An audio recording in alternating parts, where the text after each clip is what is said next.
ದಿನ ಎಷ್ಟು ಮಾಡ್ತೀರಾ ಅಣ್ಣ ಜ್ಯೂಸು? ಎಷ್ಟು ಮಾಡ್ತೀರಾ? ಜಾತ್ರೆಯಲ್ಲಿ ಮಾತ್ರ ವ್ಯಾಪಾರ ನಿಮಗೆ?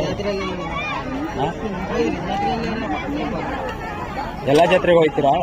ಎಲ್ಲೆಲ್ಲಿ ಜಾತ್ರೆ ಇರುತ್ತಾರೆ ಎಲ್ಲ? ಒಂದು 15 ರೂಪಾಯಿ ಯಾವ ತಗೊಂಡು? ಒಂದು 15.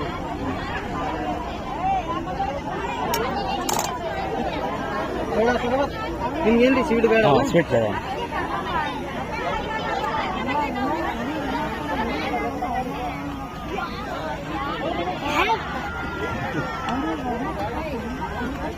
ನಮ್ಮ ಶಿಷ್ಯನೇ ಇವತ್ತು ಜ್ಯೂಸ್ ಕೊಡಿಸ್ತಾವ ನನಗೆ. ಯಾರು ಕೊಟ್ರ ಕಾಸು? ಯಾರು ಕೊಟ್ರ ಕಾಸು? ದೊಡ್ಡಪ್ಪ ಕಾಸು ಕೊಟ್ರಂತೆ 50 ರೂಪಾಯಿ ಇತ್ತು.